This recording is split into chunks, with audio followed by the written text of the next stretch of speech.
सभी को मेरा नमस्कार। आज है 3 मार्च। आज का वीडियो का टॉपिक है डेली करंट अफेयर। तो चलिए स्टार्ट करते हैं करंट अफेयर्स। सबसे पहले हमारा टॉपिक रहेगा दिवस से, क्योंकि दिवस से क्वेश्चन पेपर में मोस्टली आने लगे हैं। दिवस दे देगा, दिवस की थीम दे देगा। तो चलिए स्टार्ट करते हैं। सबसे पहले क्वेश्चन है, हाल ही में विश्व वन्य जीव दिवस कब मनाया गया? यानी कि आपका विश्व वन्य जीव दिवस कब मनाया गया, मनाया जाएगा? तो आज है 3 मार्च। 3 मार्च को विश्व वन्य जीव दिवस मनाया जाएगा। हर साल आपका 3 मार्च को विश्व वन्य जीव दिवस मनाया जाता है। अच्छा, को 3 मार्च को विश्व वन्य जीव दिवस पता चल गया। तो इस वर्ष 2026 में इसकी थीम क्या थी, यानी विषय क्या था? ये क्वेश्चन विषय से बहुत बनने लगे हैं। तो चलिए विषय समझते हैं विश्व वन्य जीव दिवस की। तो थीम थी वन्य जीव संरक्षण वित्त, लोगों व गृह में निवेश। कुछ नहीं दिया, अगर लोगों व गृह में निवेश भी दे सकता है तो लोगों व गृह में निवेश किसकी थीम है? विश्व वन्य जीव दिवस की। तो हर साल 3 मार्च को विश्व वन्य जीव दिवस मनाया जाता है। अब नेक्स्ट क्वेश्चन को पढ़ते हैं। ये महत्वपूर्ण क्वेश्चन है। हाल ही में आरव डेंगला भारत के कौन से ग्रैंड मास्टर बने?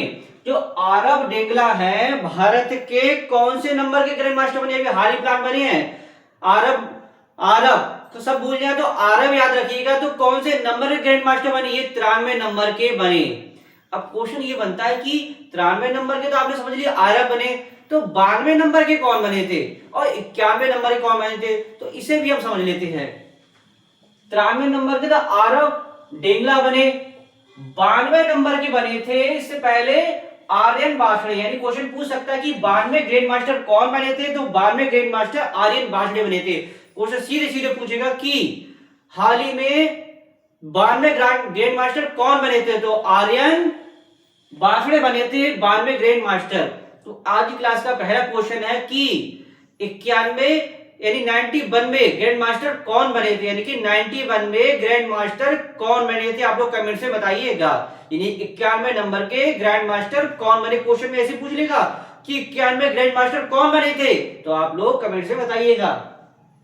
नेक्स्ट है, भारत ने किस देश के साथ आर्थिक संबंधों को बढ़ावा देने के लिए, यानी भारत ने किस देश के साथ आर्थिक संबंधों को बढ़ावा देने के लिए, इकोनॉमिक की बात हो रही है, द्विपक्षीय स्वेप समझौतों के नवीनीकृत किया? यानी कि आर्थिक मामलों की बात हो रही है, इकोनॉमिक की बात हो रही है। तो किसके साथ समझौता किया है? तो चलिए समझते हैं। ये किया है जापान के साथ। अब जैसी बात जापान की आती है, जापान की आपको कुछ चीजें पता होनी। जैसे सबसे पहले नॉर्मल उसकी कैपिटल पता होना चाहिए, उसकी मुद्रा पता होना चाहिए।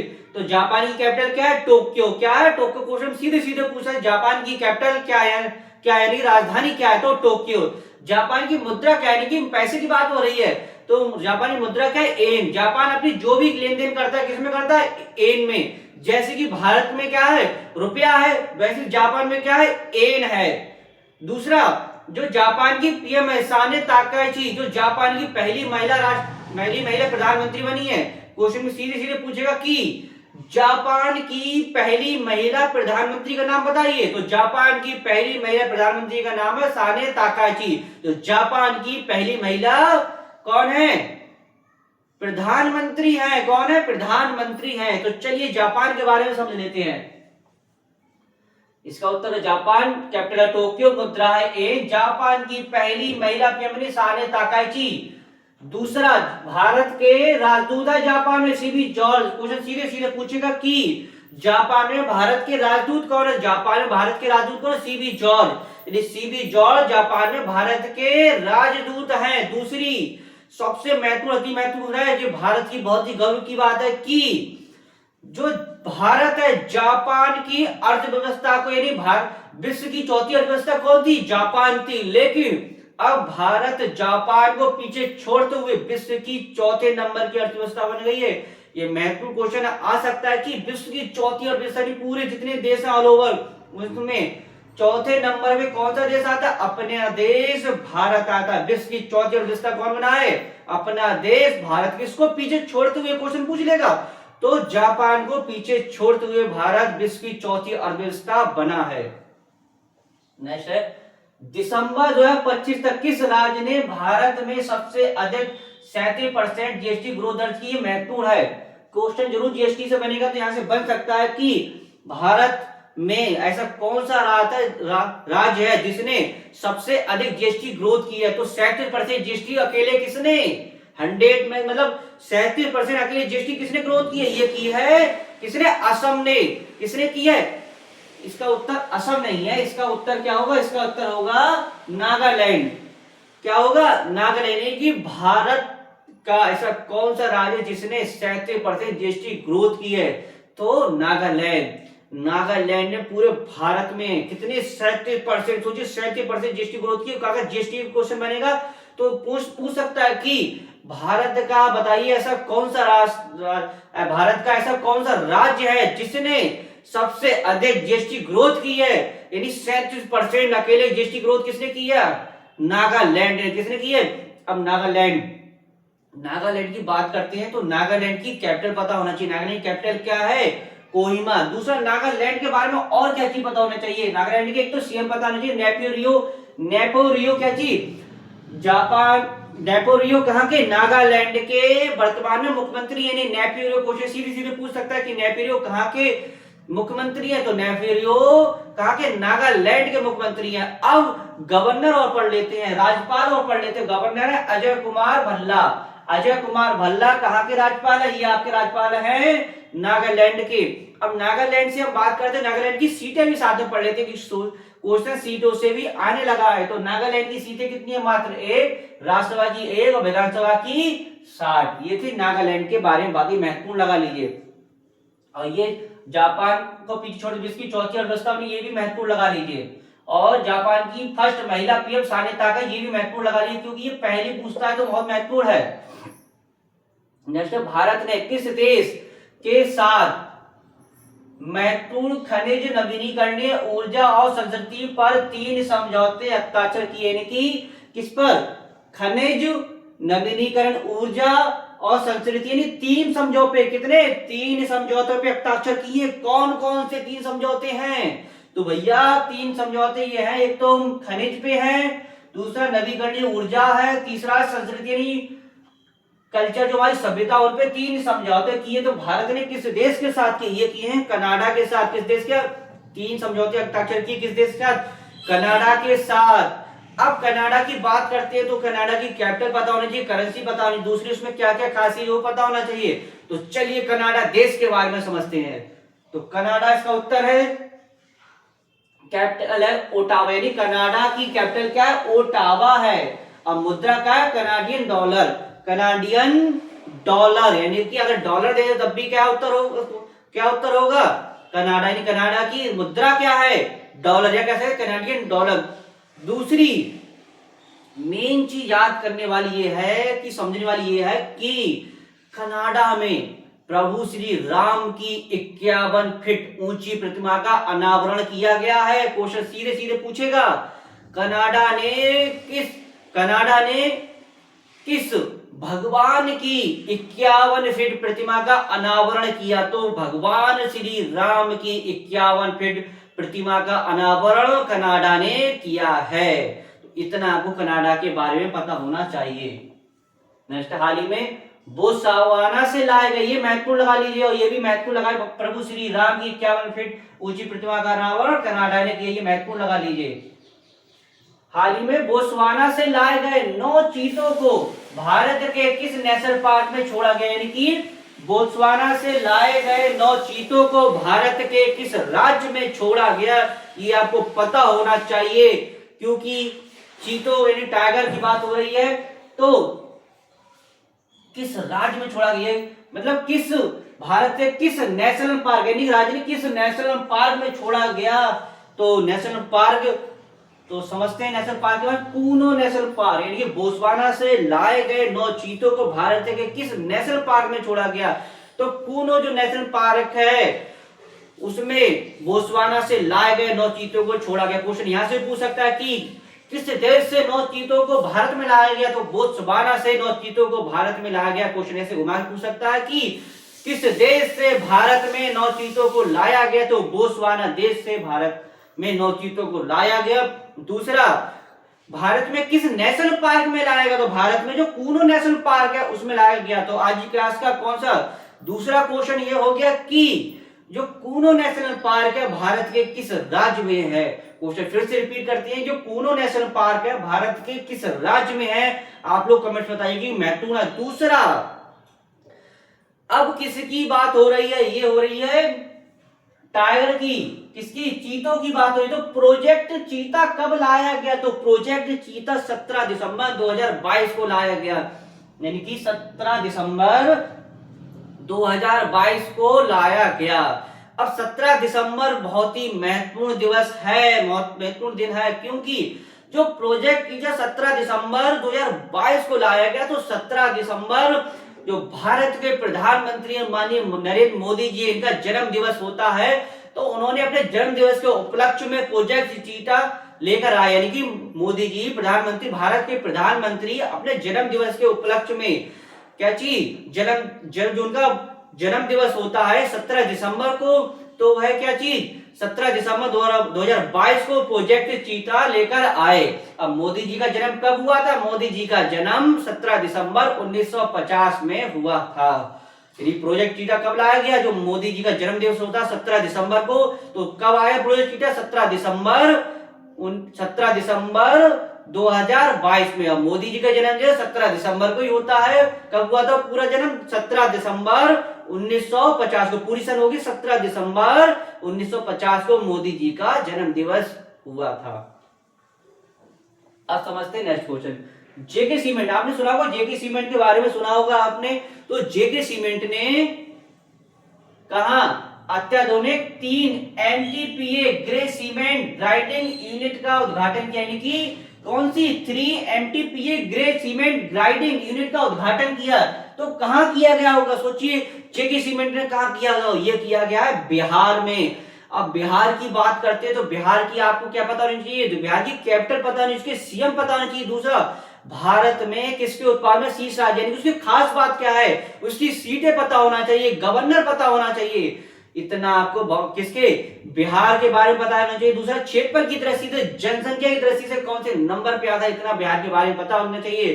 तो बिहार की कैपिटल क्या है? पटना। क्या है? पटना। उसके सीएम कौन है? सीएम है नीतीश कुमार। कौन सी बार शपथ ली उन्होंने? 10वीं बार मुख्यमंत्री पद की शपथ ली है। भारत के सबसे ज्यादा मुख्यमंत्री पद की शपथ लेने वाले मुख्यमंत्री कौन बने हैं? नीतीश कुमार अकेले, मतलब कि उन्होंने कितनी बार? 10 बार ली है शपथ मुख्यमंत्री पद की। तो चलिए बिहार के बारे में समझते हैं, क्योंकि यहां से क्वेश्चन जरूर बनेगा। बिहार के बारे में हमने कई चीज शॉर्ट के माध्यम से बनाई है, जिससे आप क्या चीज काफी ढूंढेंगे, तब आपको इतना मटेरियल मिल पाएगा इतने छोटे शब्दों में। तो चलिए बिहार के बारे में समझते हैं। इसका उत्तर होगा बिहार। जेके सीमेंट ने कहा किया उद्घाटन? बिहार में। कैपिटल है इसकी पटना। सीएम है इसके नीतीश कुमार। कौन है? नीतीश कुमार इसकी सीएम है। गवर्नर है आरिफ मोहम्मद खान। जो कहां के गवर्नर है? बिहार को सीधे सीधे पूछेगा, आरिफ मोहम्मद खान कहां के गवर्नर? तो आरिफ मोहम्मद खान बिहार के गवर्नर है। दूसरा, शीर्ष किसके उत्पादन में नंबर 1, यानी दुनिया, भारत की बात हो रही, भारत में किन मामलों में, यानी किन उत्पाद में नंबर 1 है? लीची मखाना के उत्पादन में क्या चीज नंबर 1 है। अभी हाल फिलहाल में क्या चीज महाराष्ट्र में मखाना उत्पादन शीर्ष हो गया, तो कुछ समय के लिए हुआ था, लेकिन फिर से बिहार मखाना और लीच मखाना के उत्पादन में भारत में नंबर 1 हो गया। क्वेश्चन पूछेगा कि पूछ सकता है महाराष्ट्र में, देखो महाराष्ट्र में, महाराष्ट्र कुछ समय के लिए हुआ था, लेकिन फिर से बिहार में मखाना के उत्पादन में नंबर 1 हो गया पूरे भारत में। तो लीची और मखाना के उत्पादन में भारत में नंबर 1 राज्य कौन सा है? कौन सा है? बिहार है। दूसरा, बिहार के बारे में एक चीज समझ सकते हैं, बिहार की जो मैथिली भाषा है संविधान में इकलौती दर्ज भाषा है। इसमें संविधान में मैथिली, जो बिहार की जो भाषा है मैथिली, वो संविधान में दर्ज इकलौती भाषा है। दूसरा, मखाना की बात हो रही, मखाना के उत्पादन अपने भारत में नंबर 1 क्या चीज? बिहार समझ लिया। तो पूरे विश्व में मखाना के उत्पादन में कौन है नंबर 1? अपना देश भारत। यानी पूरे ऑल ओवर जितने भी देश हैं उसमें अपना देश नंबर 1 मखाना के उत्पादन में। पूरे विश्व में नंबर 1 कौन है? अपना देश भारत। दूसरा, अब भारत की बात हो रही, तो दूध के उत्पादन में पूरे विश्व में नंबर 1 कौन है? अपना देश भारत। दूध के उत्पादन, मखाना के उत्पादन में और चावल के भी उत्पादन में क्या चीज है? पूरे विश्व में नंबर 1 है अपना देश भारत। अब चावल के उत्पादन में भारत में कौन नंबर 1 राज्य है? तो पश्चिम बंगाल। अब दूध के उत्पादन में भारत में कौन सा नंबर पर राज्य है? तो उत्तर प्रदेश। इसी के साथ और पर समझते हैं, क्षेत्रफल की दृष्टि से 12वें नंबर पे आता है बिहार, यानी कि 12वें जो क्षेत्रफल की दृष्टि से नहीं, एरिया की बात हो रही है, एरिया की दृष्टि से जो बिहार है 12वें नंबर पे आता है। अब एरिया की दृष्टि समझ लिया आपने, 12वें नंबर पे आता है। अब जनसंख्या की दृष्टि समझते हैं, जनसंख्या की दृष्टि से जो बिहार है कौन से नंबर पे आता है? तो जनसंख्या की दृष्टि से बिहार तीसरे नंबर पे आता है। क्षेत्रफल की दृष्टि से पूछे तो, यानी एरिया की दृष्टि से पूछे तो 12वें नंबर पे, अगर जनसंख्या की दृष्टि से पूछे तो तीसरे नंबर पे। जनसंख्या और क्षेत्रफल की अंतर समझ में आ गया। जैसे ही क्षेत्रफल का मतलब होता है एरिया, आपका घर कितना बड़ा है वो एरिया होगा, तो एरिया के हिसाब से कौन सा 12वें नंबर पे आता है बिहार। अब घर में कितने सदस्य हैं, यदि ज्यादा से ज्यादा सदस्य कितने हैं, तो ज्यादा ज्यादा सदस्य कितने, ये हो गया जनसंख्या। तो जनसंख्या के मामले पूरे भारत में कौन से तीसरे नंबर पे कौन आता? बिहार। अच्छा, तीसरे नंबर पे क्या जी बिहार आता है, तो पहले नंबर पे कौन सा राज्य आता है? तो कमेंट्स में आज के क्लास का तीसरा क्वेश्चन ये हो गया कि जनसंख्या की दृष्टि से भारत का नंबर 1 राज्य कौन सा, यानी किस राज्य में सबसे अधिक जनसंख्या पाई जाती है? कमेंट्स में आप लोग बताइएगा। आज के क्लास का तीसरा क्वेश्चन हो गया। इसी साथ बिहार के हाल में समझते हैं, मैथिली संविधान में दर्ज इकलौती बिहारी भाषा है। बिहार की सबसे ऊंची चोटी कौन सी है? तो बिहार की सबसे ऊंची चोटी माउंट आंग है। क्वेश्चन सीधे सीधे पूछ सकता है, बिहार की सबसे ऊंची चोटी कौन सी है? तो माउंट आंग, यानी माउंट आंग बिहार की सबसे ऊंची चोटी है।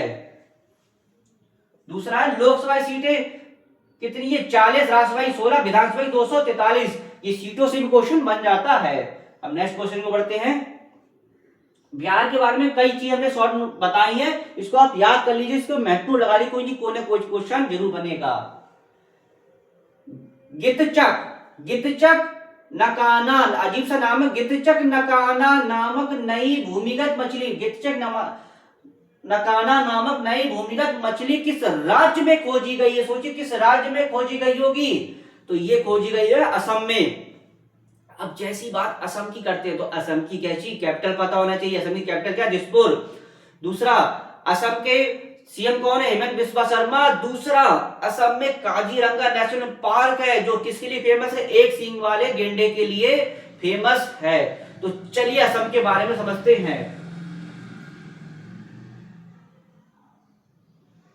इसका उत्तर होगा असम, कैपिटल इसकी दिसपुर, सीएम है हेमंत बिस्वा शर्मा, गवर्नर लक्ष्मण आचार्य। क्वेश्चन सीधे सीधे पूछेगा, बिहार के कहां के? असम के गवर्नर कौन है? लक्ष्मण आचार्य। कौन है? लक्ष्मण आचार्य बिहार के कहां के? असम के गवर्नर हैं। असम के गवर्नर कौन है? लक्ष्मण आचार्य। दूसरा, 2 दिसंबर को आपका कौन सा असम दिवस मनाया जाता है? क्वेश्चन सीधे सीधे पूछेगा कि असम दिवस कब मनाया जाता है? तो 2 दिसंबर को हर साल आपका असम दिवस मनाया जाता है। दूसरा, लोकसभा की सीटें पढ़ लेते हैं। लोकसभा की सीटें 14, राज्यसभा की 7, विधानसभा 126। नेक्स्ट क्वेश्चन है, उपराष्ट्रपति सीपी राधाकृष्णन ने कहा चेतना गणाश्रम की आधारशिला रखी? जो हमारे वर्तमान में उपराष्ट्रपति सीपी राधाकृष्णन, वो कहा उन्होंने चेतना गणाश्रम की आधारशिला कहां रखी? तो त्रिशूल। त्रिशूल पड़ता है केरल में। किसके? केरल में। अब केरल की बात हो रही, केरल को किसकी भूमि कहते हैं? नारियल की भूमि कहते हैं। किसको? नारियल की भूमि को। तो आज की क्लास का नेक्स्ट क्वेश्चन ये हो गया कि नारियल की भूमि तो केरल को कहते हैं, तो नारियल के उत्पादन में शीर्ष राज्य भारत का कौन सा है? कि नारियल के उत्पादन में भारत का शीर्ष राज्य कौन सा? क्वेश्चन सीधे सीधे पूछ लेगा कि नारियल के उत्पादन में भारत का शीर्ष राज्य कौन सा है? आप लोग कमेंट्स में बताइएगा। एक क्वेश्चन और पूछ लेते हैं कि जो हमारे भारत के, यानी हमारा देश भारत है, तो उसके जो वर्तमान में उपराष्ट्रपति आपने सीपी राधाकृष्णन पढ़ लिए, तो कौन से नंबर के उपराष्ट्रपति बने हैं? ये जो भारत के वर्तमान में सीपी राधाकृष्णन जो उपराष्ट्रपति बने हैं, कौन से नंबर के बने हैं? तो आप लोग कमेंट्स में बताइएगा। आज की क्लास का 5 क्वेश्चन हो गए। नेक्स्ट क्वेश्चन बढ़ते हैं। भारत की पहली जलमग्न, ये भी महत्व लगा ली, भारत की पहली जलमग्न रेल सुरंग को मंजूरी कहां दी गई? भारत की पहली जलमग्न रेल सुरंग को कहां मंजूरी दी गई? किस राज्य में मंजूरी दी गई है? असम में दी गई। भारत की पहली जलमग्न, यानी जल के अंदर मग्न, जलमग्न मतलब होता है जल के अंदर मग्न, यानी जल के अंदर रेल सुरंग कहां मंजूरी दी गई? ये दी गई है असम में। कहां दी गई है? असम में। तो आज की क्लास के आपने कितने डेली के करंट के 10 क्वेश्चन समझे। इसी के साथ शाम को हमारी पॉलिटी की क्लास भी चले, इसे आप देख सकते हैं। तो आशा करता हूँ वीडियो आपको अच्छा लगा, वीडियो को अधिक से अधिक लाइक कीजिएगा, शेयर कीजिएगा, कमेंट कीजिएगा। इसे वीडियो समाप्त करते हैं, नेक्स्ट टॉपिक के साथ मिलेंगे। धन्यवाद।